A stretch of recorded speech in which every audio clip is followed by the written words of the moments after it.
J'ai demandé au directeur général, M. Blanc, de bien vouloir monter sur scène. Monsieur Blanc, à vous d'apporter sinon une conclusion, en tout cas votre grille de lecture à tout ce qui a été dit, très dense depuis ce matin. Je vous en prie. Absolument. Je voudrais rendre hommage au travail de Stéphane Paoli et je vous demande de l'applaudir pour la qualité de son animation.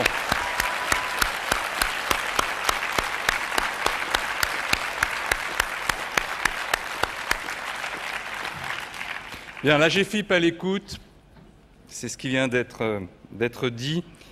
C'est ce que nous avons essayé de réaliser tout au long de cette journée et d'introduire effectivement un mouvement nouveau, une régénérescence dans le dialogue pour que nous puissions avancer et construire ensemble.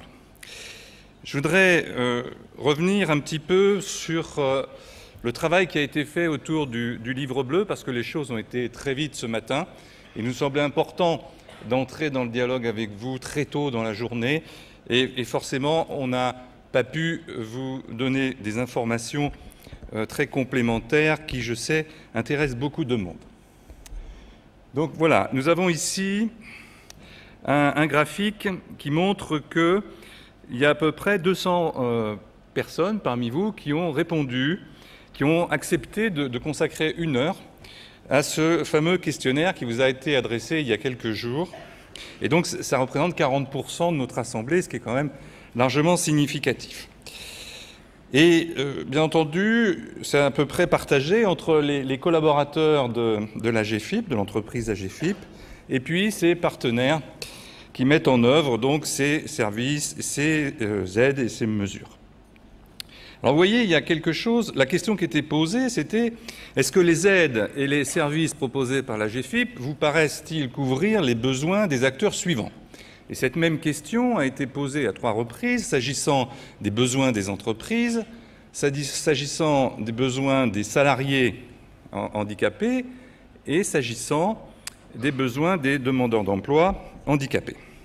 Alors, on voit que le niveau de réponse favorable entre les « oui, tout à fait » qui sont plutôt en rose en bas du graphique ou en violet et les « oui, à peu près » sont très nettement majoritaires. Ils oscillent entre 60 et 80% selon les différentes cibles.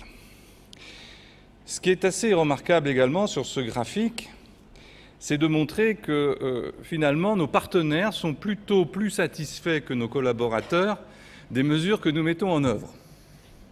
Alors, ça va bien sûr et bien entendu nous faire réfléchir, mais quand même un premier élément de réponse, c'est que bien entendu, ça traduit aussi le questionnement permanent qu'il y a dans les équipes de la GFIP pour savoir si effectivement ce que l'on fait est bien ajusté à ce qu'il est nécessaire de faire. Ensuite, nous voyons finalement un degré d'offre satisfaisante, une appréciation satisfaisante de l'offre du plan de soutien jusqu'à présent. Bien entendu, comme on l'a expliqué tout au long de la journée, c'est un processus qui a été mis en œuvre par anticipation, avec beaucoup de réactivité, et pour lequel on s'interroge légitimement sur son adéquation à la réalité des besoins, et notamment des besoins de demain et d'après-demain, des besoins dans 6 mois, des besoins dans 1 an. Eh bien, il nous semble que c'est souvent dans les périodes de crise qu'il y a le plus de créativité. Et c'est bien pour cette raison qu'on a souhaité développer ce dialogue interactif avec vous, parce que nous serons tous confrontés à faire preuve de créativité face à tous les mauvais tours que cette crise risque de nous jouer.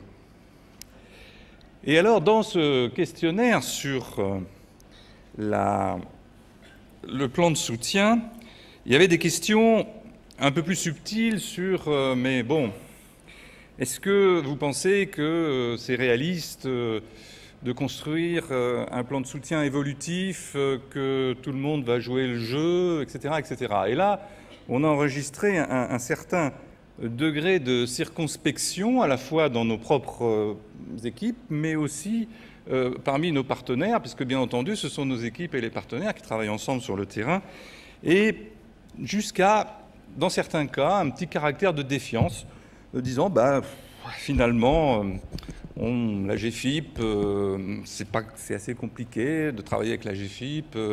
Est-ce que c'est une démarche loyale? Est-ce qu'ils ne nous ont pas encore inventé je ne sais quelle façon pour aboutir à leur fin? Eh bien, ceci est légitime. Il y a une histoire. Il y a une histoire, il y a une culture, et les histoires et les cultures n'évoluent pas rapidement. Donc c'est bien pour cette raison qu'il nous a semblé nécessaire de régénérer en quelque sorte, de redynamiser le mode relationnel, de sorte à ce que nous puissions ensemble, comme on l'a dit et comme vous l'avez vu et comme cette journée en témoigne, cette journée c'est tout de même, on peut la considérer comme une rampe de lancement d'un processus où nous envisageons de réfléchir ensemble pour comprendre ensemble et pour agir vers une performance durable. Et ceci ne peut se faire que si nous avons la capacité de partager les diagnostics et ensuite de construire des projets partagés, comme cela a été rappelé encore dans cette table ronde. Et ce n'est qu'à cette condition que nous pourrons réussir ensemble. Donc, rampe de lancement, aujourd'hui, la fusée a décollé, je le pense, très sincèrement. Maintenant, il faut que tous les étages se déploient. Et pour le déploiement de tous ces étages, comme ça a été mentionné tout à l'heure, il faut une suite à tout cela. Et ce que je veux vous dire ce soir, c'est qu'il y aura effectivement une suite.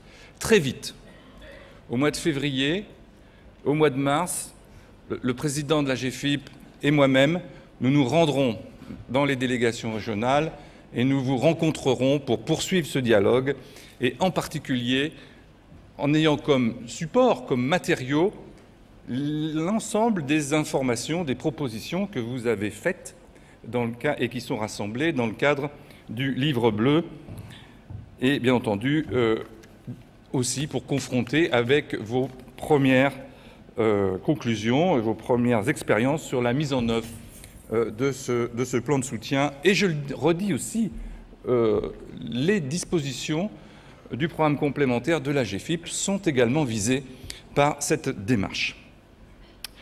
Donc, vous aurez la visite du président de la GFIP, du directeur général, dans les 2 mois qui viennent pour continuer ce dialogue.